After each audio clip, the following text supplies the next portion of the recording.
For those of you that are accustomed to attending our quarterly market reports, a little bit of this is going to feel familiar. Before 2020 was over, we developed a list of key themes. And so you've heard a bit of this 180 days ago and 90 days ago, and you're going to hear it for the rest of 2021 as well. So there's really 5 big themes that we're going to go through today that all still seem very, very relevant. Then we're going to get into the market recap, talk about what's been happening. The headline there is "Let the Good Times Roll." And when I show you some numbers, you might be shocked at just how good it's been. And then we're going to end with the market outlook. And the headline there is "Inflation Signs Everywhere." And that is, in fact, one of our big 5 key themes. So let's go ahead and get into that. We've talked about these 5 themes to how we want to manage your portfolio to get the most return for the risk that's right for you. So let me just kind of run through these because you'll hear these themes coming up throughout the presentation. The first theme, and again, we've been saying this for several quarters now, is we think that public fixed income returns are going to suffer. When yields get very, very low, we know that we're fighting even to keep up with the rate of inflation. And then if interest rates begin to rise back up, that actually hurts bond prices. So you could see total return, including yield and price, actually be negative. That's what's happened this past quarter with the fixed income index. And so it's just not even a store of value when interest rates are rising fast enough. We believe that the stock market will benefit from all the current stimulus that is coming from the federal government. That includes the Federal Reserve as well as fiscal stimulus. We think that helps the stock market. That's certainly been the case. We think that will continue. We want to prepare people for extreme volatility at any time. We like to talk about it by saying that the markets are using the new math. And as I'm going to demonstrate in this presentation today, there are some things happening in the economy that have never happened before, certainly not in recent history. And we think that the stock market is really going to struggle to value that from one moment to the next. So we think that we could see the stock market changing its mind with each new piece of news. And so we just want everybody to be ready for volatility. We think that private markets can play a larger role for many of our clients. We know that a lot of clients in joining us have never done any private market investing before. Private market investing really has to do with the cash flow of the company that you're investing in, and of course the growth rate and the strategy and other things. It's the things that we'd like to think the public stock market is relying on, but of course that's a victim to the whims of the broader market. So you could say that maybe private markets are just a little bit more rational, and a lot of times people appreciate that. In fact, adding private markets to your portfolio can actually help you to become more diversified and maybe even achieve a lower risk portfolio overall. And lastly, and of course this has been in the news lately, we think that tax rates are going to increase. Corporations and the affluent, which depending on your definition could be most or all of the people on the call today, are going to be the ones that have to pay for those tax increases. So the focus in the last part of the presentation today is really going to be on the inflation piece, as you'll see, but you will hear some of these themes continue to come up today. All right, so let's do something that I don't normally do. I'm going to put the punchline at the beginning. So if you look at this chart of all the different parts of the capital markets, which is mostly a bunch of different ways of dividing up the stock market, and then we're showing US fixed income there at the bottom, you can see what happened in the last 90 days. Now I'm going to break this down the way I normally do and move kind of fast through that part of the presentation, but I just wanted to give you the ending here at the beginning so that you'll get what's happened. The best performing part of the market was US small cap value, which is the thing that we overweight the most here. versus if you say Vanguarded your portfolio, just to indexed your portfolio based on market cap. So we overweight the US, we overweight US small cap value in particular, and that did great. That's not been the case every quarter. Historically, it's the case over longer periods of time, and it's very definitely been the case for a couple of quarters running here. So that's just a terrific looking quarter there. We warned you that fixed income might not do well, and US fixed income, as you see here, did not do well. The index was down 3.37%.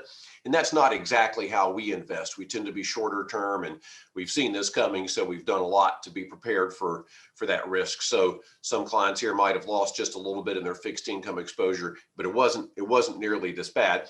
But again, these are just different ways of slicing up the market. And you know, the headline there is just what we predicted. I will go over one thing that happened that was the opposite of what we predicted later in the presentation, but with regard to most parts of the market, what you heard us saying was going to happen 90 days ago is what's happened. So now let's go through the market recap. Again, the headline is "Let the Good Times Roll," and let's start with looking at the timeline of events for really the last year. And the thing you'll see in this chart coming up here is a bunch of headlines and then the stock market doing really, really well over the last year. So let's see if we can advance that slide. There we go. So we've got all these headlines, and we've got the chart that's not exactly a perfectly even line, but just a tremendous movement upwards in the global equity index over the last year. Now, I've got to confess that I struggled a little bit as to which of the headlines should be in red and which of the headlines should be in green, because the red headlines are bad news by at least some perspective, and the green tends to be good.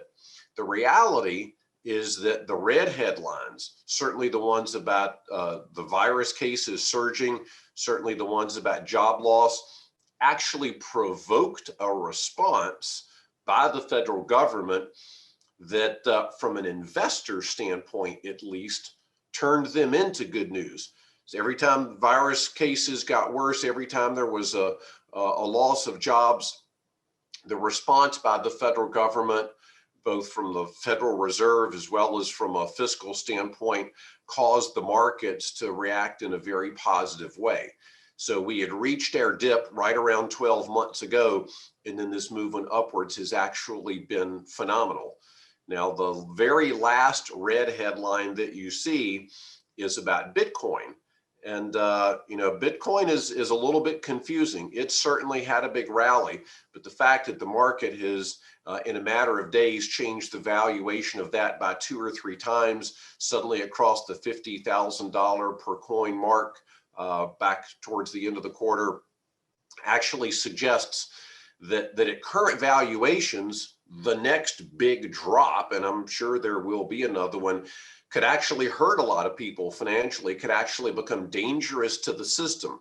So the bigger cryptocurrency gets, I think, actually the more danger it poses and becomes a systemic risk in the economy that we're going to have to begin to worry about. It's not just going to be a loss for the individuals involved, but perhaps shake the whole economy, and perhaps, like some of the other bad news we've seen, maybe even require some response by the federal government to deal with the negative effects. As we go through the blended benchmark results, something you'll also see on your own quarterly portfolio report that you'll get here in a few days, what you may notice, the first thing I notice at least, is the 1-year column. And if you go to the bottom, you'll see the 1-year return for the global equity index is 57.58%. A number I really never expected to see for a 1-year return. That beats most other recoveries that we've seen. Now, safe investors, folks invested in the fixed income index, only saw a 0.71% return for the year. So I'm hoping that there weren't too many people on the call here today that would have bailed out of equities and put things into fixed income. We did have a few folks that did that, at least to some degree, but the recovery has been phenomenal. And again, I think it's largely due to the response of the Federal Reserve. If you look at the last 3 months, you'll see how rising interest rates really tanked the fixed income index, but we still got a pretty good return out of the stock market at 5.14%. Breaking things down even further, we like to go through this process where we just get more and more granular. You'll see that it's all the risky assets that did the best, and it's all the safe assets that did the worst. In fact, if you look at the US bond market return, -3% plus, that's actually the worst quarterly return for the fixed income index that we've seen in a couple of decades. So we're showing the best and worst over the last 20 years, and that was the worst quarterly return that we've seen. So we're not in the habit of telling people what the market will do. Usually when someone says, hey, what do you think the stock market's going to do, and so on, we tend to say, well, that's a hard thing to know. But we did begin warning people just a few months ago. We thought it could be really, really bad, and it could even get worse than this, as we'll demonstrate today, but definitely not a fun quarter for fixed income investors. Getting into the US stock market, you'll see that difference between small cap value returns and large cap growth returns. If there are investors on the call that tend to want to invest in what has recently done well, maybe this can convince you that really in the long run, it's investing in what's done the worst that can be the most rewarding. And so large cap growth has outperformed small cap value for a bit, but that has caused us to rebalance within portfolios. And so our clients have really been able to benefit from this small cap value rally. Also, I'd like to point out that the US is now 57% of the value of the global stock market. That's a bit of a surprise. We didn't predict that. It's amazing to see us getting this far over 50% with only about 5% of the world's population. Certainly that's a testament to the success of the economic recovery within the US. Looking at developed market stocks, you'll see that that's about 30% of the total. Again, we underweight international just a bit with their portfolios. When you look at the returns in the top right quadrant, what you'll notice, of course, is that value did better than growth, small cap did better than large cap, very consistent with the overall theme of what happened in the US. But US dollar-based investors got the returns that are shown with the dark gray bars, and that's less than the light gray. And that's because of the way currencies acted. So actually foreign currencies fell against the US dollar, a real reversal of what had been the trend, and one of the things that we did not predict. And so we got the smaller numbers there because the US dollar strengthened. In other words, when you invested overseas, even though the stock markets made money, the currencies lost money. Really the same trend in emerging markets. Small caps did better than large caps. Value did better than growth. So small cap value was the place to be. That's about 13% of the global equity index, or around 11 or 12% of the equity allocation for our clients. REITs did well, particularly in the US. That doesn't always happen when interest rates are moving up like they did, but the Federal Reserve is keeping short-term interest rates pinned at zero. And so that has helped for a lot of refinancing, and that helps to make values go up. And again, you see the currency effect. The overseas REITs did not do as well because those currencies hurt those returns. And then we get into fixed income. And I've never seen so much red ink on this page before. What you'll notice if you look at the bottom of the charts of the individual parts of the fixed income market is that the long bond index was actually down over 13% for the quarter. Now, if you want to know why that happened, again, look at the middle part of the page at the top and look at the yield curve. And this shows you what yields are at different maturities for the US Treasury market. Now, a year ago, we were talking about the line at the bottom that's in gray, and you could barely get 1% for buying a 30-year US Treasury bond. Just imagine that you did that. Just imagine that a year ago you went out and you locked up, what is that, 1.25% for 30 years. Well, if now the going rate is 2.25%, you've got 29 years left of your bond paying something that is substantially below the market rate. It's just not worth anywhere near what you paid for it. So we didn't do that for our clients. In fact, we went the opposite direction and went shorter than the index there, which helps a lot. It can't inoculate you completely against interest rate increases. And maybe the good news about interest rates going back up is that eventually they are going to be up high enough that it makes a lot of sense to go out and buy fixed income and maybe to go out and buy longer bonds. So we'll make sure and let you know when we've changed our point of view on that. If you think it was just in the US that this was happening, well, that wasn't the case. In fact, it can be a little hard to distinguish between the yield curves among the 6 largest sovereign debt issuers around the world. Everybody saw rates move upwards. And in fact, these charts are just showing you how much rates moved upwards in the last 90 days. So they moved up in the US, they moved up in the UK.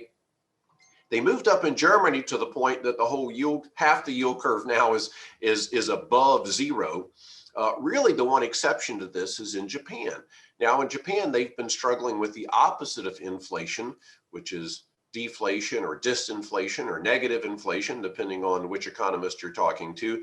It really stayed the same. I'm going to warn you all today about rising inflation in the US, but in Japan, they just can't get inflation, no matter how much they increase their money supply. They'd actually like to have some, because a bit of inflation is actually a good thing. So we're going to come back to this idea of inflation here in just a few more minutes and talk about how much is too much. Okay. So I make the comment here that inflation signs are everywhere. So I'm going to lay the case in terms of just what's going on fundamentally, what the government is doing, and then I'm going to show you some economic indicators that I'm pretty confident are going to be a surprise to some folks on the call here today. So let's start out with the Fed's priority. And their priority is to encourage full employment. So we're going to show you here on the next slide what that means. There's different ways to measure full employment, and I've used this chart recently to try to go through the different definitions. One way is to look at the labor force participation gap, and that's in green. Now, you may recall over a year ago, I was warning people that the economy might be heating up a bit too much. A worker shortage was going to be the problem. Well, now if you look at it, we've had people drop out of the labor force. They're not even looking for a job, and that's what we're measuring in green. So the Federal Reserve is not just trying to get the headline unemployment rate low. They actually want workers in the labor force, and we've had this big exodus of people from the labor force. We can talk about why. Maybe it's because of stimulus checks. Maybe it's for other reasons, but we did see a big drop in the available labor pool.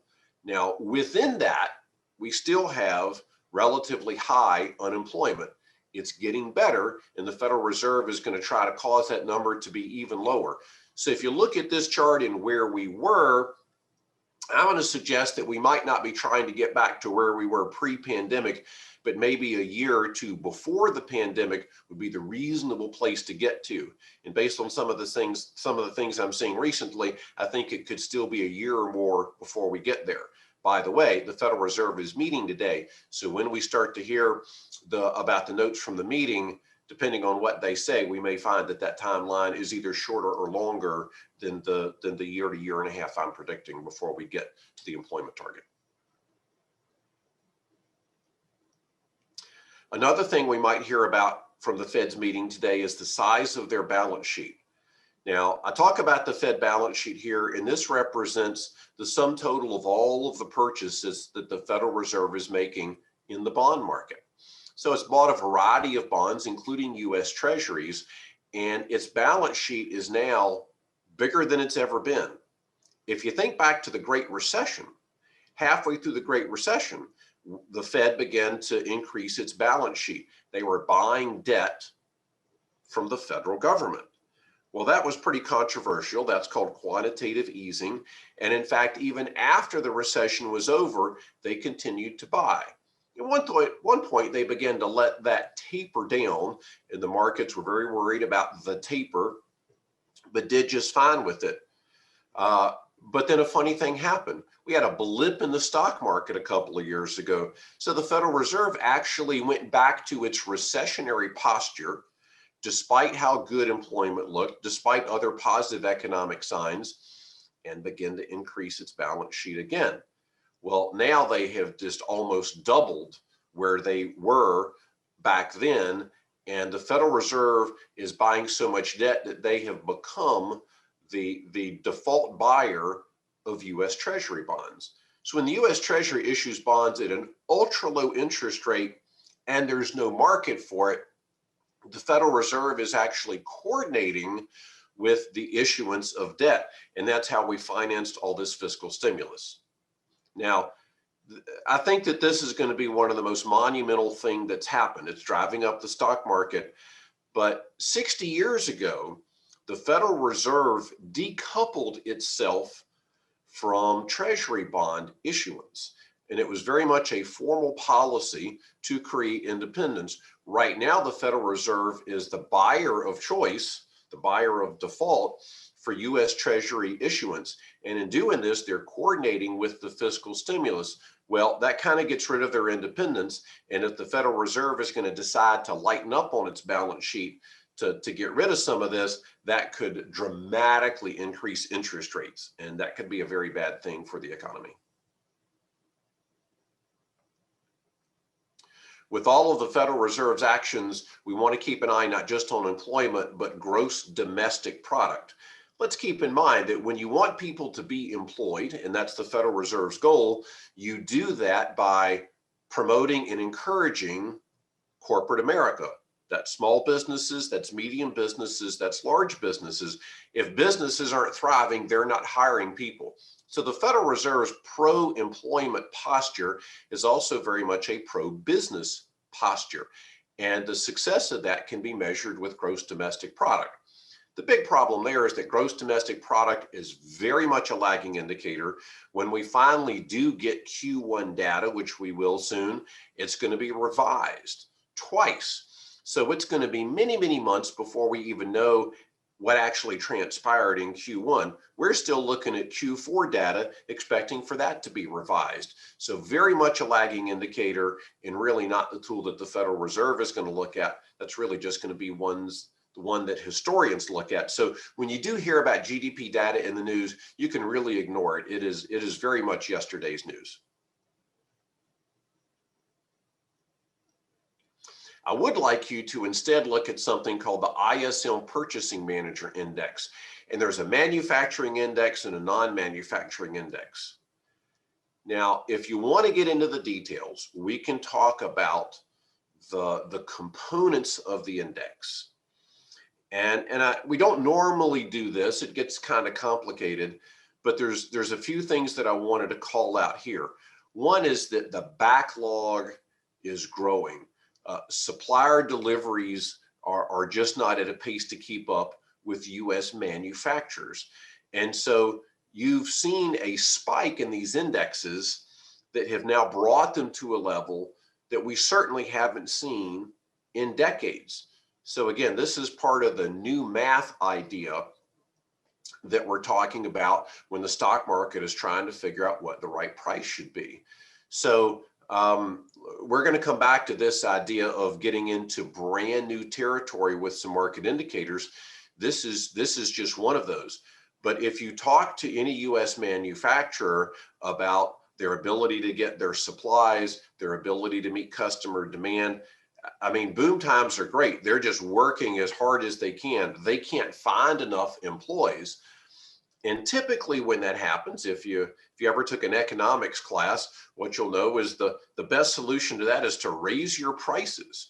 And so this lack of workers, this lack of supply, this overwhelming demand likely means that we're going to see some pretty significant inflation coming our way. It only took them about 3 months to recover once the recession began, but we're now at levels that we've just not seen before. If you want to see one of the big challenges that manufacturers are making, look at commodity prices.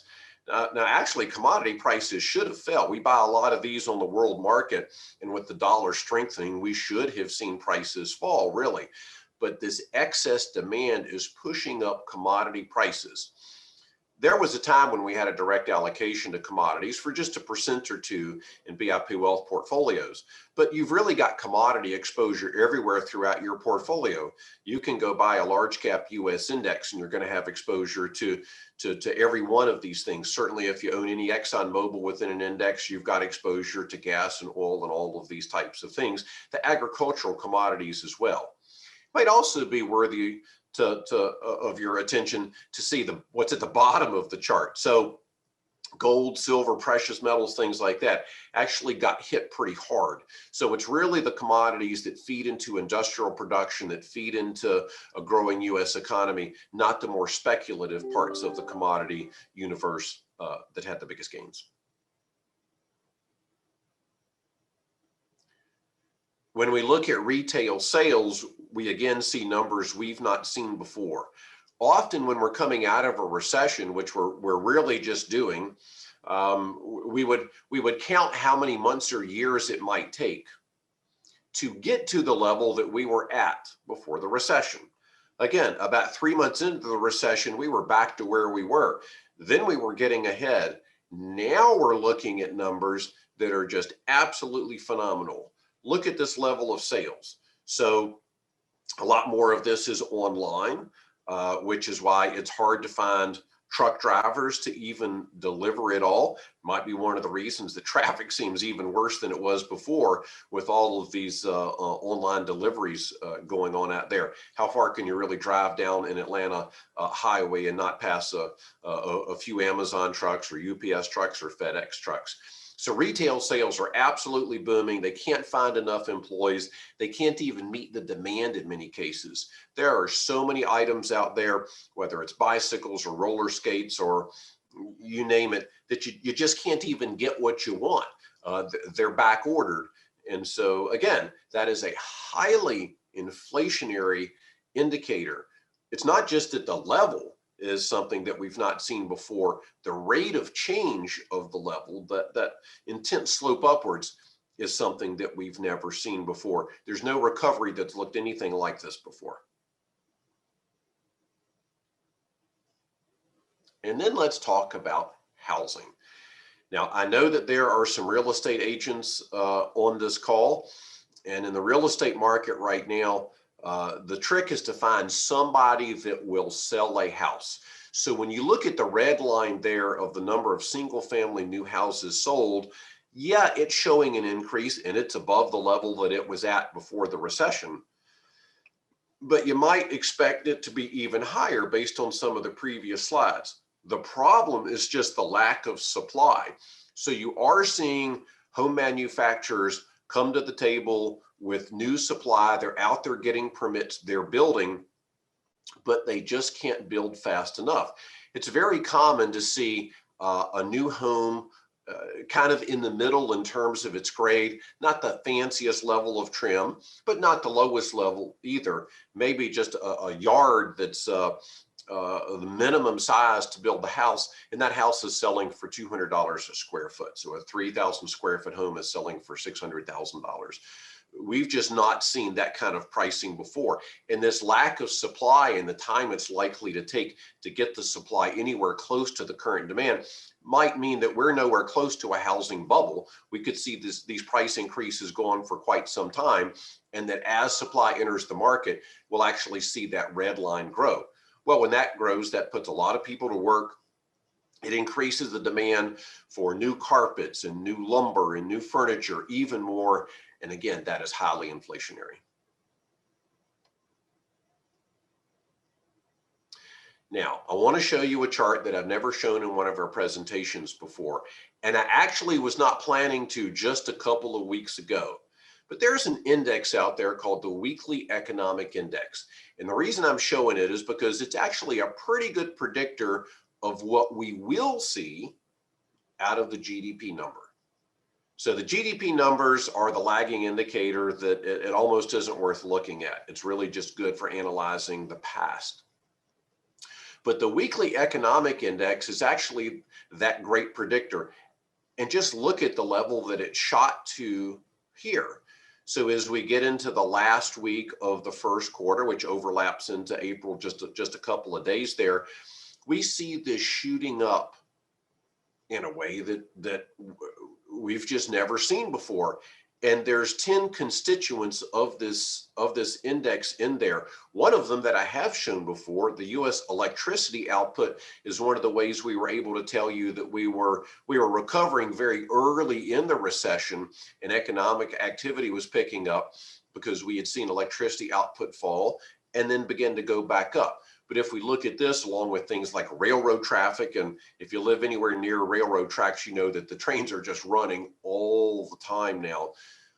You'll see that we're well past the recovery, and in fact, we're, as I said, into territory that we've never had to try to figure out before. So an absolute boom. I won't be surprised if this is volatile, but I also won't be surprised if it just continues to move upwards.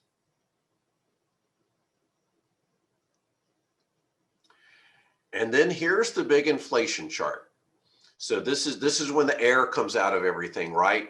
Now we're going to get to the actual inflation chart and say, okay, let's see the big inflation. We've been talking about inflation for the last 30 minutes. Where is it? And if you look at the realized inflation chart so far, it's not there. So a bit of a letdown. But there is a very important concept in economics, and especially in economic forecasting, that differentiates between realized inflation and expected inflation. And the market moves based on expected inflation. It really doesn't care what's already happened. It cares about what's going to happen. Now, I honestly expected to see a tick up here, but I think I figured out some of the reasons why we haven't, and why we could very, very soon start to see headlines about rapidly rising inflation. So let's go to the next chart here, and I'll show you something that you might not have expected to see in this presentation, and that is COVID cases. Now, this is a chart of daily new cases in the US. And this is really the history of the pandemic. You see when there were none, you see when we had this initial pickup, what we thought was pretty bad news. Then you see the summer surge last year, and it kind of calmed back down. And then you see the fall surge where it just got crazy. We got to where we were seeing more than 250,000 new cases per day. But then we've seen that fall. And this is not the presentation where we're going to discuss whether that was due to masking or vaccines or all the different policies that are out there. The US is really not one monolithic place with regard to those policies. We saw a lot of different things. But the net effect of this is that the rate of new cases fell to a level a few months ago that it's largely been maintaining, that's probably around 70,000 new cases a day. That can be pretty bad for the people getting it, but it is definitely an improvement from where we were. But now let's contrast that with what we see on a global scale. Some of you may have heard the headlines that are out there, but what we're experiencing in the US is not anywhere close to the global experience. So there are some countries that are getting hit much harder than others. India would be a prime example there, but there is a lot of really, really bad news out there. Now, let me tie that back to something that we had talked about earlier. We had talked about this idea of currencies falling. So let's take a look at what's happened with currencies in the last 90 days. Actually, what's happened is the US dollar has strengthened. See, when the Federal Reserve decided that we were going to keep our short-term interest rates at zero, our currency began to fall. And that's normally what happens. If you're committed more than other sovereign nations out there to keeping your interest rates low, your currency tends to fall. And that's been good for the US. But the economic strength that has resulted, and really what's happened, I think, also with the pandemic that has shown the US seems to have a relative advantage economically, has caused the dollar to strengthen. So if you're Lowe's or your Home Depot or your Walmart or you're any of these stores that buys things from China, what you're seeing is that the increased power of the US dollar means you can buy more of those things with fewer dollars. So it is a deflationary force when the US dollar strengthens. It's inflationary for our trading partners overseas, but it's deflationary for us. So what I think has happened is that we've seen this deflationary force based on currency alone give us just a little bit of a reprieve from the inflation that we're expecting. And if our currency starts to go the other way, starts to weaken in combination with these other forces, I think that's when we're all of a sudden going to see perhaps some pretty dramatic inflation numbers come out. And then it's just going to remain to be seen when is the Fed going to begin to reverse policy on that move. Inflation by itself is not bad for the stock market. It can be terrible for the bond market because it pushes yields even higher. I want to give you confidence that we're positioned for that. But I think that if you keep your your ears open for news about currencies, that's going to coincide with the news that you're going to hear about inflation, and that's going to drive the Fed.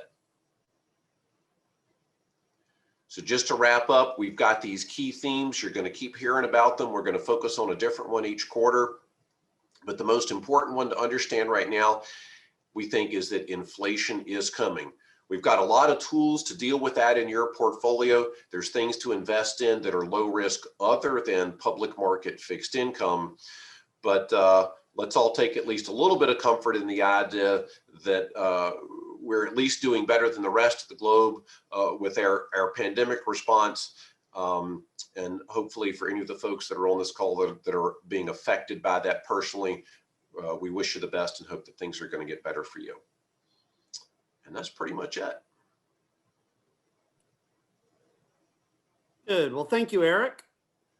At this point, I know Eric would love to take some questions from the group, from the audience. So as a reminder, there's an icon on your toolbar that says Q&A, and you just click on that button and type in your question. And I know Mr. Cramer would be happy to answer that question for you. So I'll start it off with a question, Eric. You didn't mention the tanker that was blocking the Suez Canal and what sort of global impact that had. So why don't you give us a couple of comments on the Suez Canal? Oh man, well, I learned more about global shipping because I just couldn't help myself than I had expected to. It does point to the idea that there are vulnerabilities out there in the economy, and the idea that no matter what we're talking about today and what we're predicting, we're always vulnerable to this idea of an external shock. So when we've seen ports get closed, when we've seen some disruption to trade, that's the kind of external shock that no one could possibly predict. And so if you go back to one of the things that I warned about, extreme volatility, that's just one reason that we could get the extreme volatility. And one reason, honestly, I think it's really important that everybody on this call be having a thorough conversation with their personal wealth advisor to make sure that they could stick to their plan if we suddenly had some unpredicted volatility, that they're in a position where we can buy on the dips and sell on the peaks. We had been selling on the peaks for years. 12 months ago, we were buying on the dip, and now we're back into taking profits again. So let's just be ready for something kind of crazy to happen if there's another big canal blockage or something else we can't foresee today. Good. Thank you, Eric. So first question, thoughts on the Wall Street bets and the Reddit traders versus the traditional asset managers. I'm hearing and seeing these days that traders are making a ton of money. Well, there's kind of an old saying about traders, and that's that you typically hear about the ones that are making the money. You don't tend to hear about the ones that want to tell you the stories of all of their losses. That's part of the fun of the culture, is you get to brag about your wins. But you know, there was a much bigger story going on just a few months ago, and still to some degree, about Reddit and the influence on how certain issues are getting traded. It does remind me of the idea that, you know, the stock market is often presented to people incorrectly in terms of the idea that the price of the market right now is the most rational price. It's the correct price. It's the price that the market agrees on. And in fact, it couldn't be further from the truth.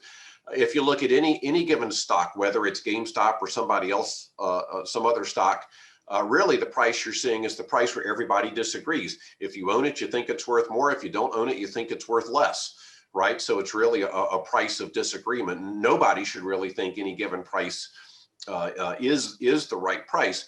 And what you saw happen on Reddit is you saw individuals kind of come together to fight back. In fact, against something that hedge fund managers were doing. And you could argue whether shorting stocks should even be legal. But let's also keep in mind another story that came out of all that, and maybe not everybody here on this call has been exposed to that, but the primary trading platform that was being used in this effort to fight the hedge fund managers, where these day traders were having their big victories, actually seems to be a platform that is built almost solely on the idea of collecting this data and in fact feeding it to the hedge funds so that they can use it against those individual traders. So in the long history of institutional buyers and sellers and individual day traders, it's the day traders that nearly always lose, and there's simply so many billions of dollars at stake and amazing technical and mathematical resources in the arsenal of these big institutional traders and hedge funds. Day trading is definitely not something that we'd recommend. Yeah, I believe research has shown that traders that actively trade stocks lose to the index 75 to 80% of the time on average. So yeah. Kind of interesting. Next question comes in from Dave. What do you expect from the stock market and private equities as a result of the Biden administration tax policies that have been announced and expected to be announced again tonight? Well, there was a time earlier in my career where I tried to chase down every announcement of a politician's intent to change tax policy. And what I found is I was spending a lot of time researching things that didn't actually happen. So we don't, of course, at this point know, will any of this actually be advanced? As I understand it at this point, there's the general notion of having the biggest tax increases be applied to people that have $1 million or more in income. And you can always think of instances where that would disadvantage the small guy. There might be somebody that spent decades building up his business and finally gets to sell it at the end of his career. Maybe someone that's been at very modest income, and now he's going to give half of that to the government because of the new tax policy. So I think that there's going to be a lot of people looking pretty hard at this, maybe even from both sides of the aisle, looking for some of the holes maybe in what's been announced. But then again, we did predict and have been predicting for a while that there was probably going to need to be some way to pay for all of the debt that's been taken on by the federal government to stimulate things. And this was happening long before anybody thought about there being a pandemic. So if you're of the mindset of wanting a balanced budget, if you're of the mindset of we ought to pay down our national debt, then there's really only two mechanisms that you can work with, two levers to pull. One is to decrease the spending of the U.S. government, and that's going to have to be every part of it, or increase taxes. It won't be one alone, and both of those things tend to be counterproductive in terms of stock market valuation. So, I think there's timing to be considered here. This could certainly take the wind out of some of the increases in the stock market. But rumors alone are not enough to actually affect this. And I doubt that rumors alone are really going to be enough to cause a lot of private equity managers to change their policies or to suddenly have everybody want to sell. So it's going to be very interesting to see what this debate looks like. Any tax increase is anti-stimulative, and it might not happen quite as fast as some people are worried. We do again come back to the idea that there's both the corporate income tax rate and the individual income tax rate, and over the next few years we are likely to see increases coming at some point. Good. Well, it looks like we have another question that just came in, Eric. How do you foresee inflation affecting public equities? Well, if you go back and you do the research on this, inflation itself and rising inflation in particular don't necessarily have a negative effect on equities. An equity investment in a business is a claim to the residual cash flows. And as long as companies can pass on their extra cost, then they can protect their margins. So when you're in an environment of excessive demand, and that appears to be what we're in, the inflation is actually the measure of the companies raising their prices, right? So that's the top line of the income statement. Inflation means that companies got in more revenue, and if it's enough to cover their own increased costs, then they'll be just fine. So with excess demand materializing everywhere, as long as individual companies can protect their margins, they should be fine. In fact, I'll take it a step further, and this gets a little complicated around how the financial statements work. But in many cases, costs subject to inflation can be a minor part of the cost structure of many companies. And with the excess demand, they can raise their prices and maybe actually expand their margins. So really, we're most worried about the fixed income market, because when interest rates are set by the market, it's usually inflation plus. So rising inflation means interest rates could move up like they did last quarter for the next 3 quarters of 2021. And we could see long-term, long bond investors really get hurt. Although again, at some point, that's going to mean we're ready to buy long bonds. Good. Thank you for the question, Christina. Next question from Clay is, how much of the big growth numbers, the performance returns that we've seen, are an effect of coming out of the low base of this time we had last year? It's a great question, and I'm going to try to answer it 2 different ways. I think that a lot of it is the result of the pandemic, but it's a result of the federal government's response to the pandemic. In other words, if you just look at the numbers, it's not because the base was low. In chart after chart today, I showed you we're well past where we were before the pandemic. So we're actually now well ahead. You can make the argument that the government has done too much to stimulate the market. The sheer scale of the payroll protection loans, the sheer impact of ultra low interest rates, all these things have propelled the market to levels across a variety of economic indicators that are so far above where we were at, again, before any of us had ever heard of COVID-19. So it's coming off the base in terms of the government's response to it, which they could begin to unwind at any time. But we're at levels now that aren't just the ricochet. They're not just the V coming back up. We're substantially higher. And the funny thing about that is that that can be self-perpetuating. So you get enough people working, enough businesses making profits, enough paychecks coming home, and those people are going to go buy new things as well. And that's really, I think, the hope of some of the policymakers, certainly the Fed, is that, yeah, maybe they've overstimulated, but this takes hold and it's a self-perpetuating thing. They fired up the engine, and now the engine's going to run at that higher level. So we're not necessarily going to give all that up. Yeah, and I believe the low of the market last year was March 22nd. And so when you look at a 1-year return from April 1st to March 31st of the following year, of this year, I mean, you can imagine how strong those performance returns look. So, yep. All right, next question from Rich. What type of investment impact do you envision from the health concerns in India and these other global countries that they're experiencing large counts of new COVID cases? Well, I think it adds to volatility in emerging markets. I think it adds to shortages of output from these economies. You know, we did a presentation around the emerging COVID-19 threat about a year ago. One of the things that we said we were worried about is what would happen when the virus gets into the developing economies with fragile healthcare systems that were significantly under-resourced compared to our own. And then it seems like we went quarter after quarter where that was not where the problem was.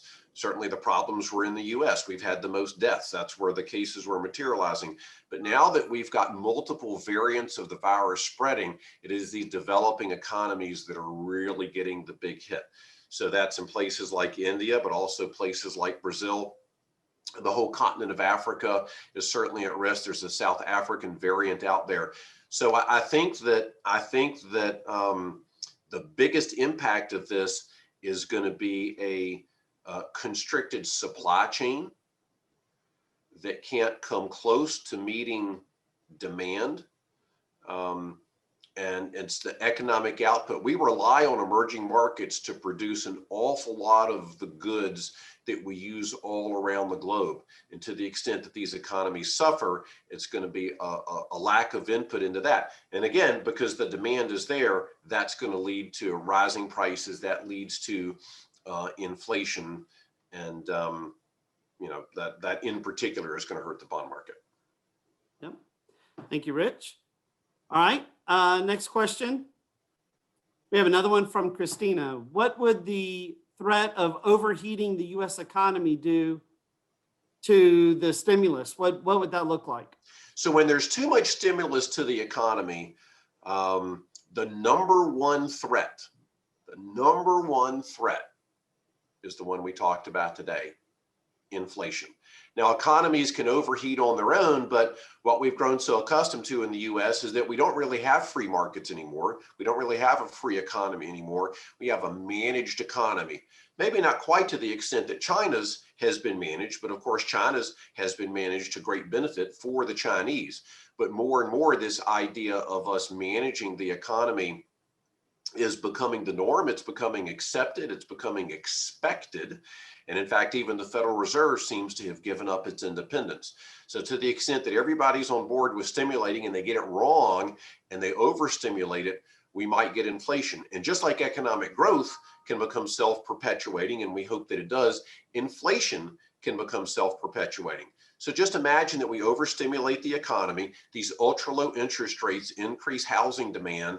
Everybody that's getting a new house is buying new things, and they're buying new washing machines and dryers and things like that. And so the demand goes up, but you can't get them. Well, what happens then if you think that the big price increase you saw this year is going to happen the next year and the next year and the next year? You buy more now. So it becomes self-perpetuating, and everyone wants to buy more now. You get even more inflation, and then you have runaway inflation. And so this kind of runaway inflation has some pretty dire consequences. One of the biggest ones, and we didn't really talk about it today, is the cost of our national debt. So the average U.S. Treasury bond matures in just 5 or 6 years. And so when you get this runaway inflation scenario and runaway interest rate cost on the size of the national debt, all of a sudden, instead of us spending 20% of our budget on paying interest on the debt, we're spending 50% of our federal budget just to pay interest on the debt.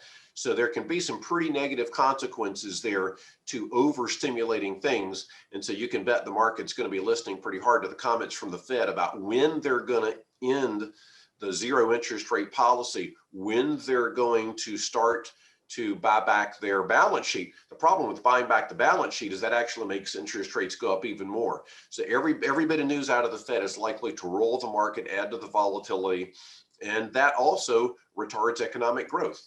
So again, be prepared, strap on, buckle up. I mean, we're going to be in for some big news in some markets that move around quite a bit. Good answer, and thank you for the question, Christina. Next question, should we as investors be concerned about the actual increases in the federal debt back in 2009 when it was $9 trillion to nearly $30 trillion 11 years later? What do you think about that, Eric? Yes. Yes, I'm concerned. I try to make sure that I'm not hitting that issue and scaring the heck out of everybody every single quarterly market report. So I usually try to give us a little bit of an emotional break and only put up those charts every other quarterly market report. But of course, I'm concerned. I tend to have a fiscal conservatism around what that looks like. Again, we've grown accustomed to the idea that the Federal Reserve is going to rescue us. And so the Federal Reserve played a big role in rescuing us from the Great Recession. And as we recovered, We actually increased taxes, which was the smart Keynesian thing to do. So if you believe in Keynesian economics, as you come out of a recession, you increase taxes, you start to pay that back. But even with the tax increases that were passed, we were still projected that 5 years ago was going to be the year with our lowest our lowest fiscal deficit of any given year. And even with those tax increases, the annual deficit was going to begin to grow. And it did. But then you pile tax cuts onto that, you pile all of the stimulus onto that. And now it's just growing at a rapid rate. So, you know, we're left clinging to ideas like modern monetary theory that suggest if you've got the strongest currency in the world, you can just borrow endlessly, and maybe it's just going to be fine. Now, that is not a brand new economic theory, but it's one being relied on more and more, perhaps out of hope to say maybe there doesn't have to be a hard landing to this. Maybe because we're the U.S., we can just borrow as much as we want and it's fine. Why does the size of the debt matter? I'm not in that camp, so I think there might likely be a hard landing at some point, but very definitely we should be worried.